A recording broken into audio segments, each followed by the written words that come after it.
எழுமலையின் பெருமாள் எரசின்னம நாயக்கரின் சபதம்.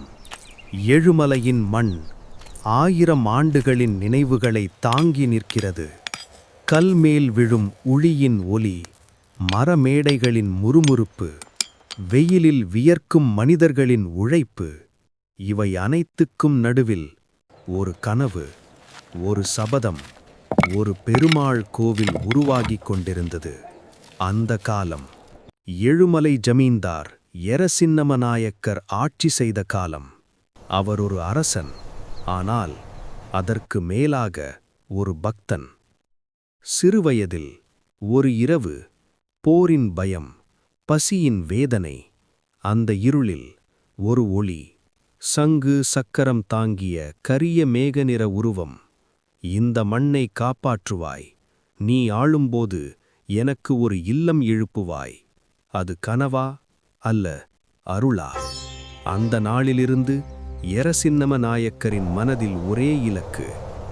எழுமலை ஜமீன்தாராக பொறுப்பேற்ற முதல் நாள், அரண்மனை இல்லை, ஆடம்பரமில்லை, ஏரிகள், வயல்கள், அன்னதானம்.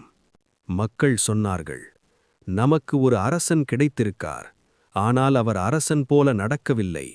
ஒரு மாலை, எழுமலையின் உச்சியில் நின்று சூரியன் மறைவதைப் பார்த்தார் நாயக்கர். அப்போது ஒரு முதிய சித்தர், ஏன் இங்கு நிற்கிறாய் அரசே? என் கனவுக்கு கடன் தீர்க்க பெருமாளுக்கு கோவில் கட்ட நினைக்கிறேன். சித்தர் சொன்னார், இந்த கோவில் பணத்தால் அல்ல, வியர்வையால் எழ வேண்டும். அடுத்த நொடி அவர் இல்லை. உளி சத்தம் தொடங்கும். அன்றே தொடங்கியது கோவில் கட்டும் பணி. கல் வெட்டுபவர்கள், சிற்பிகள், விவசாயிகள். எரசின்னம நாயக்கர் கூட கல்லை தூக்கினார், சுண்ணாம்பு கலந்தார். இது என் கோவில் அல்ல, எழுமலையின் கோவில் என்று சொன்னார். உணர்ச்சி அதிகரிப்பு. ஒரு நாள் கல் சரிந்து விழுந்தது. ஒரு தொழிலாளி காயம். அரசன் ஓடி வந்தார், அவனை தன் தோளில் தூக்கினார். ஒரு உயிர் வலியால் இந்த கோவில் எழுந்தால் அது பெருமாளுக்கு அவமானம். அன்றைய நாள் வேலை நிறுத்தப்பட்டது. காற்று மின்னலொளி. கோபுரம் உயரும்போது பெரும் புயல். மக்கள் பயந்தார்கள். தெய்வகோபமோ என்று சொன்னார்கள். எரசின்னம நாயக்கர் கோவில் நடுவே நின்றார், கைகளை கூப்பி, தவறு எனில் தண்டனை எனக்கு, மக்களுக்கு அல்ல.